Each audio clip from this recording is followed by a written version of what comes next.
Hi, this is Heidi from Garden Crossings, and I am up at the Up North Garden, and I want to show you how it has changed from last fall when we planted it in like August and September to what it looks like now in June. So this little area, when we bought this Up North Garden, had a lot of the roses in it, a few hostas, and just some random things. So we ripped everything out of this garden and replanted everything in it. So you can see there's a lot of pansies in there right now, and we did that because we knew we were going to need some early color when we weren't going to be able to be here, and these pansies definitely have provided us with a lot of spring color. Some of the other items that we planted in this space are, we'll start off in the corner here. We've got some Brunera. That's Brunera. I think that one is Queen of Hearts, and it was planted from a court last year, so it's starting to fill out a little bit. We also have there in the back the Mahogany Monster Heuchera, and that filled out really nicely over the winter. I wanted to have a little bit of this Hacknalacloa all gold grass because I love how the chartreuse green just really pops in this garden. So those will continue to get larger, you know, every year. But from a court last year, they're really quite a nice size right now. Tucked in the back corner there, we have a Hosta that's still pretty small, but that Hosta will fill in that whole corner as it matures. And then we also have the Proven Winners Fern there, which came back nicely. And that's really nice because it's got great foliage and it has really a lot of nice texture. So when we planted this space, we had to kind of keep in mind that we didn't know how much sun it would get, and we also figured there probably were deer in the area. So we kind of kept that in mind when we were planting some of these plants. You can see up here by this little butterfly house, another Heuchera that's looking really nice. We have some salvia planted, and I can see they're budded, but not quite blooming yet. In the back corner there, we have an anemone, so that came back really nicely. And then right here, this is the Heliopsis Tuscan Sun, and that came back, but not really as well as I was hoping it would.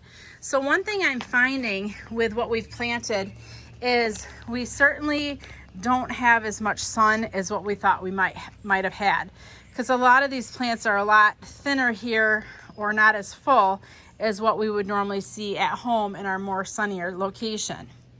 As we make our way over to the side here, one thing we did leave is we left this rhododendron, and what we found is the deer this winter really enjoyed this.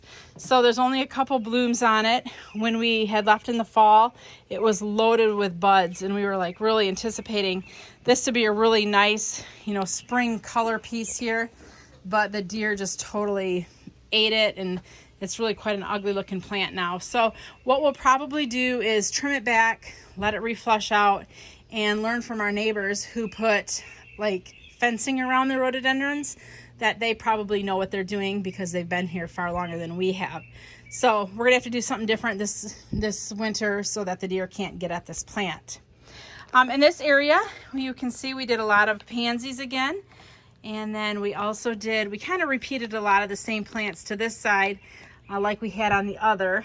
So we have an anemone right down there in the corner, some Shasta Daisies, which it's not as full as I was hoping it would be. And maybe it's because it's just a young plant, but I feel like things are a little bit stretchier here than what they'd be if they were in more of a full sun type of area. So we also have Heuchera, and we have the color-coded Indiglo Girl Salvia. It's the purple we're seeing blooming. And those two, they should be a lot more denser foliage with the flowers kind of more on top, but they're a little bit stretchy from the lack of the sun. We planted Hydrangea Firelight Tidbit, and that's coming back. That was planted from a court last year, so hopefully that'll fill out. What I might do with that actually is, even though it's really small right now, I might trim it in half, because what that will do is that will encourage branching and really thicken up that shrub. So that's something to keep in mind, is if you have bought in quart shrubs and you feel like they're just not super full, trim them in half, or at least take a third off of them, because that will help branch them out and get them fuller. Along the back of the pole here, we did some flax ultraviolet. And again, they're very sparse. They came from a quart, but I would have anticipated them to be fuller. So I just don't think they're getting enough sun. In this area over here, I'm going to kind of get back on the driveway so we can back off a little bit and kind of give you the fuller picture here. There we go. So in this area here, we loaded it up with pansies, and they're doing really nice. We're going to be putting some petunias and stuff in here once we get more time, but I just think the pansies are doing a wonderful job of adding color right now. By this rock here, we put the Paint the Town Dianthus. This is the Paint the Town Fancy, and my thought with those is that as they mature, they're going to kind of totally encompass that rock and just fill in this space with a lot of bright pink color, and they're going to do that. Like, they came back really good. I didn't know how they would do this year, but they came back nice, and I'm happy with how they came back. We have a grouping here of Monarda. There's 3 of them, and those came back pretty good too. Like, they're pretty full, so definitely what I would anticipate for this area.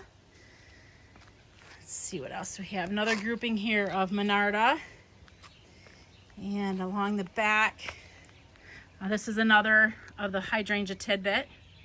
So that was really small last year when we planted it. There's another view of the phlox that just really aren't very full. And here is Heaven Sent. That's a Jacob's Ladder. That did really nice, so that's coming back really, really good. As we head down the hill, in this little area here, I did a grouping of coneflowers. So there are a whole bunch of different ones all mixed in here. When I plant coneflowers, I really like to have a collection of just tons of different color. And so that's what we did here. It looks like we may have lost one, but that's not bad considering how many were planted in there. Heading down the hill in this little area here, ooh, look at there, Viva Polonia is blooming. We didn't know what to do here because it's kind of a little just nestled in area by the window. So we planted, I think there's 3 clematis in here. There's some of the Sparkies. You can see Viva Polonia, and I think there might even be, I don't know, we'll have to watch as they bloom over the summer because I forget what I did.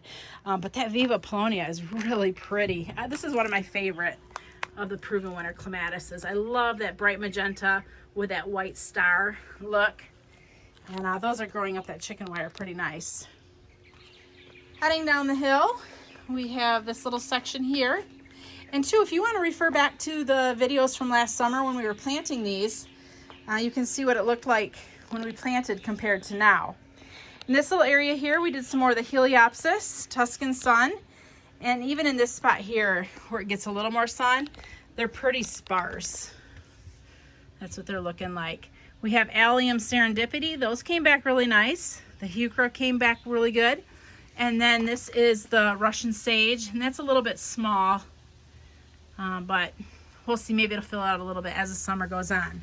So this area I think is filling out nicely with the exception of the Heliopsis, which, I don't know, maybe we'll see how those do. It just might not be enough sun in that spot. As we continue to head down the hill, this little section here, we have some lavender right in front. And then we've got pink dawn salvia, which those are getting a little bit more sun, so they're not quite as stretchy, but still they're a little bit stretchier than what I was thinking they would be. There's some phlox, and that's really stretchy, not enough sunlight. And then there's a little grass there tucked in the back. So I think if this stuff would fill out better, it would fill in this area really nice. So maybe that phlox will just take a couple years to really fill out and look good. But it's definitely, I was surprised by the phlox and the Heliopsis, just how stretchy it really looks. So if you remember, we also planted this section down here and ripped everything out of this garden here. And this is all coming back really nicely as well. And let's just take a walk through it and see. So what we did do is we left these old spirea because we wanted them to hold the hill here, because we weren't sure what exactly we want to do in this space. I'm on a pretty steep drive, and ideally we'd like to put like some stones to create steps to walk down, but we knew we didn't want to rip everything out because we need something to hold back that bank. So that's why they're there. We might actually repurpose them because they look really pretty nice. We did plant some of our own new ones in.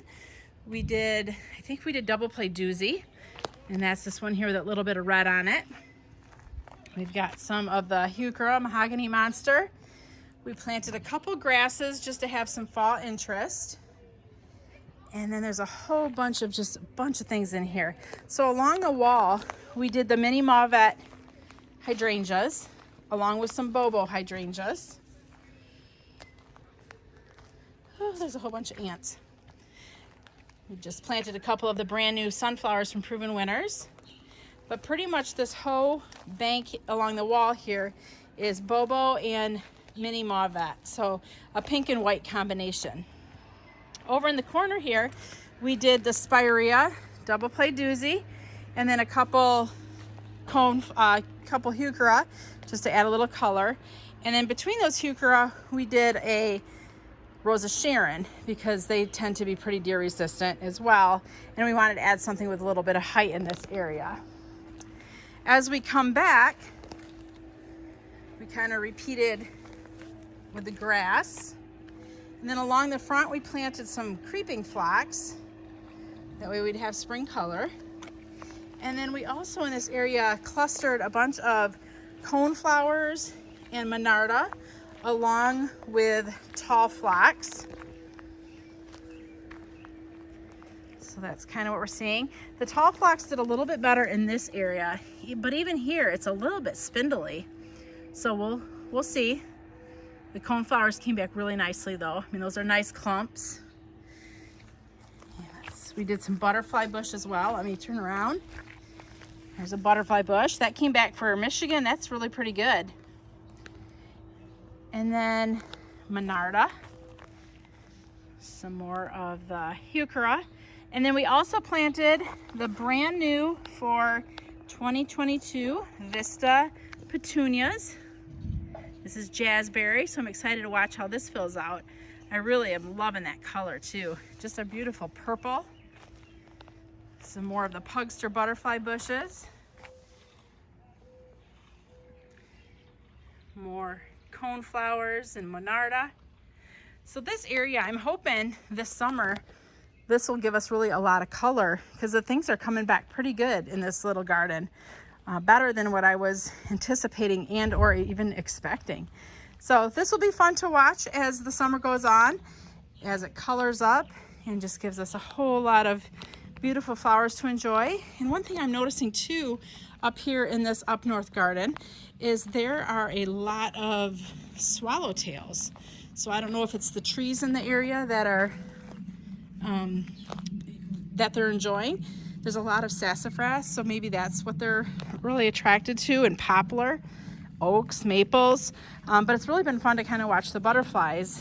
And our intention is, with all these beautiful blooms, that we'll be attracting butterflies to this little oasis.